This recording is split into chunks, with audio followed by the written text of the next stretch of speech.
This is 7 National News, and in our top story.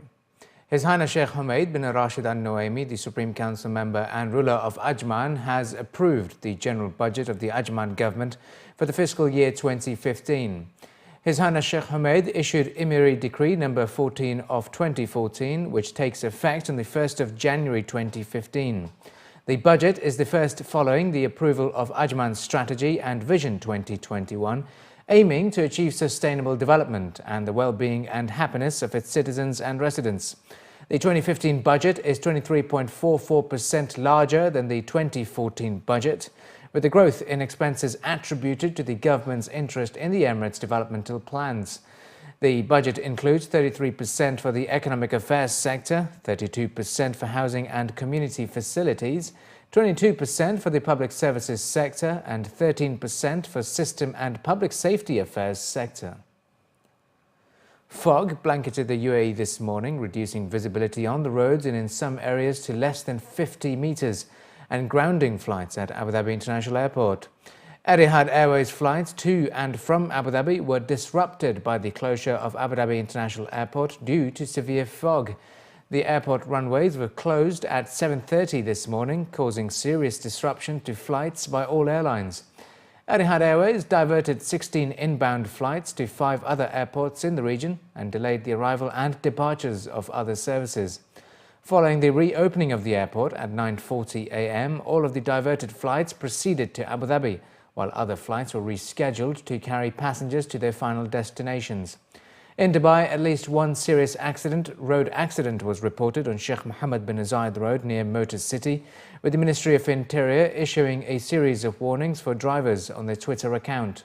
The National Centre for Meteorology and Seismology also issued a warning about poor visibility over most internal and western areas due to fog formation and outlined the areas affected.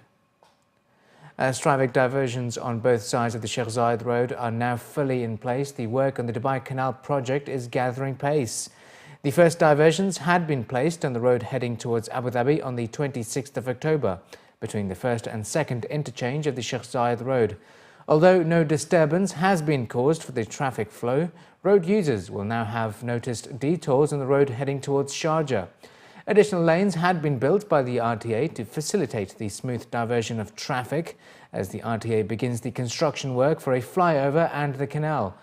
As part of the 500 million dirham project, a 16-lane bridge will be constructed on the road, with the canal flowing underneath it. According to the RTA, the first section of the flyover is being built on the side that earlier served traffic towards Sharjah, and once completed, the traffic will be moving on to the newly constructed bridge. Temporary tracks will continue to serve the traffic towards Abu Dhabi during the construction of the second half of the bridge. As part of the plans, the bridge on Sheikh Zayed Road will be almost a kilometre long and will arch up to 8.5 metres to allow luxury yachts and boats to pass underneath. The roadworks are part of the 2 billion dirham Dubai Canal project, which will also include a 3-kilometre long canal being stretched from the Business Bay area all the way to Jumeirah Beach, cutting through Sheikh Zayed, Al Wasl and Jumeirah Beach roads. Set to be ready in 3 years, the development is expected to further boost tourism in Dubai, with an estimated footfall of 22 million visitors. The Roads and Transport Authority has signed a cooperative agreement with Dubai Municipality to ensure high-quality operation, maintenance and services for the Dubai Tram. As part of the agreement, both parties have agreed to collaborate and support the planned maintenance works in the tram network protection zone. The RTA has committed to provide NOCs to Dubai Municipality contractors to carry out the required maintenance works in the protection zone within a time frame of 14 days. With regards to ensuring the seamless operations of the service and meeting the safety requirements, the two parties have agreed to avoid using their vehicles on the tramway. Additionally, the contractors are obliged to avoid disruption for the tram or road users, as well as blocking views of any directional signage, markings and traffic signs. According to the CEO of RTA's rail agency, the agreement is aimed at protecting the tram's infrastructure, avoid disruption of services and ensure a swift response for any emergency situations. The agreement will eventually ensure a seamless operation whilst offering a convenient service for the tram users. According to a new road safety plan for transport companies being considered by the Department of Transport in Abu Dhabi, the companies will be held responsible for any safety violations rather than the drivers. Currently, truck drivers are fined for any issues with the roadworthiness of the vehicles, and with the new regulations aimed at improving road safety, particularly for freight transportation, the companies will be held responsible for any defects. The plans, which are yet to be finalised, is expected to come into effect by the 31st of January 2015 and also comes in line with a recent surprise inspection conducted by the authority, which revealed that 8 out of 10 cargo trucks had failed to clear those tests. Additionally, as part of the planned regulations, transportation companies will have to obtain a no-objection certificate from the Department of Transport prior to renewing their trade licenses. Whilst revealing the details of the plans, the Director of Freight Division at DOT was quoted in local reports as stating that companies will be required to do daily walk-around checks with paying particular attention towards taillights and tyres. Additionally, the companies will have to provide details on the driver's working hours, corresponding pay, as well as ensure a designated parking spot for the trucks. The UAE Ministry of Labour has announced the launch of an upgraded website, which has been designed to offer better accessibility and easier navigation for both employers and employees. According to the Ministry of Labour, the website has updated all of its previous channels, particularly the section for receiving and responding to inquiries. Together with easier and convenient navigation, the website has also upgraded its electronic questionnaire section as well as the FAQ section.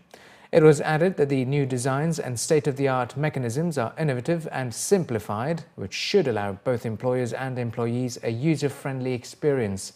The launch of the upgraded website was part of their efforts to update the digital platform and meet the smart government directives.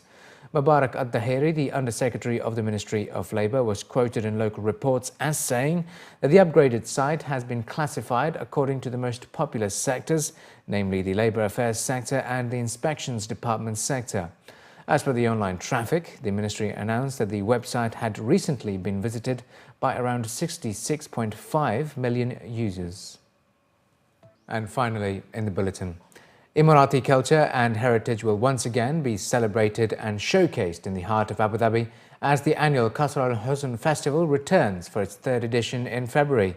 From the 11th to the 21st of February, the 250-year-old fort located in the centre of the Abu Dhabi city will be home to a variety of activities and events depicting the Emirati culture and history.